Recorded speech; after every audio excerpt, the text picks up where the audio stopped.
আসলে ব্যাপারগুলো দুঃখজনক। আমাদের যখন ৭ কলেজের শিক্ষার্থীরা ঐক্যবদ্ধভাবে একটা আন্দোলন করছিল, তখন তাদের প্রতিনিধি দলের সাথে আমাদের মাননীয় শিক্ষা উপদেষ্টা আ ওয়াহিদুদ্দিন মাহমুদ স্যার এবং আমি সেই আলোচনায় ছিলাম। সেখানে যথেষ্ট ফ্রুটফুল আলোচনা হয়েছে and they were satisfied এবং সেখানেই আসলে বিষয়টি শেষ হয়ে গিয়েছিল। শেষ করা হয়েছিল। সমাধানের পথটা দেখানো হয়েছিল। আপনারা জানেন যে এত দ্রুত আসলে এই double million offer Walton fridge কিনে পেতে পারেন 20 লক্ষ টাকা, রয়েছে কোটি কোটি টাকার নিশ্চিত উপহার। ধরনের শিক্ষার ব্যাপারে এই ধরনের দাবি বাস্তবায়ন সম্ভব না। সেই জায়গা থেকে তাদের সাথে একটা কনসালটেশন হয়েছিল।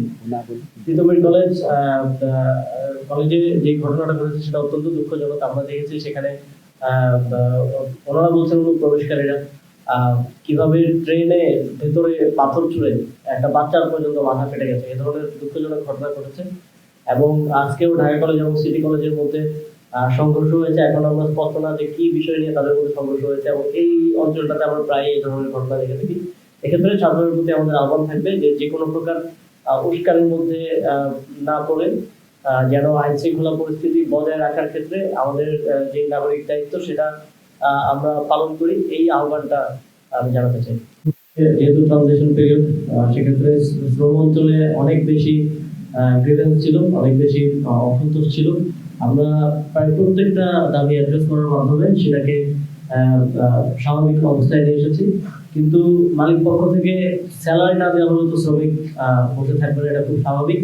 ব্যক্তিগত গ্রুপের গত দুই মাসের স্যালারি সরকার ব্যাংকের মাধ্যমে ম্যানেজ করে দিয়েছে। তবে আমরা এটা এভাবেই চলতে থাকবে সেটা চাই না। আমরা একটা স্থায়ী সমাধানে যেতে চাই। সেজন্য একটা হাই পাওয়ার কমিটি করা হবে, যারা একটা প্রস্তাবনা দিবে। কারণ অনেকগুলো কারখানা যেগুলো আর চলমান রাখার কোনো বাস্তবতা নেই, তাদের অর্ডার নেই, এক্সপোর্ট নেই, সেখানে শ্রমিকদেরকে রেখে এন্ডলেসলি তো আসলে কন্টিনিউ করা সম্ভব না।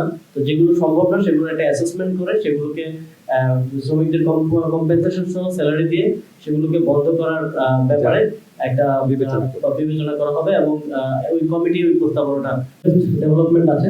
সেটা হচ্ছে, আপনারা জানেন আইন শৃঙ্খলা শুরু থেকে আমাদের একটা বড় চ্যালেঞ্জ ছিল এবং ট্রানজিশন পিরিয়ডের পরে আপনারা জানেন যে আমাদের পুলিশ অ্যাজ ইনস্টিটিউশন প্রায় এক্সিস্টেন্সিয়াল ক্রাইসিসের মধ্য থেকে বর্তমানে অনেকগুলো চ্যালেঞ্জ ছিল এবং আমরা পুলিশে একটা বড় পরিবর্তন আজকে এসেছে।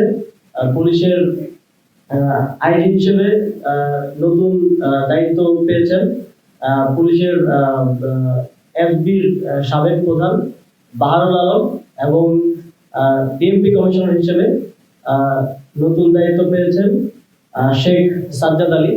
আমরা সার্বিক যে আইন শৃঙ্খলা পরিস্থিতি এবং দেশের যে আইন শৃঙ্খলা, জননিরাপত্তা, এই বিষয়গুলো আরো জোরদার করার জন্য পুলিশে এই পরিবর্তনটা সরকার এনেছে এবং এছাড়াও প্রশাসন সহ আরো বিভিন্ন জায়গায় যেখানে স্থবিরতা নিয়ে প্রশ্ন উঠছে বিভিন্ন জায়গায়, সেক্ষেত্রেও সরকার আরো কিছু পরিবর্তন নিয়ে আসবে যাতে করে আমরা জনকল্যাণে আরো গতিশীলতার সাথে কাজ করতে পারি এবং দেশের সার্বিক পরিস্থিতির উন্নতি ঘটাতে সক্ষম হই। Thank you.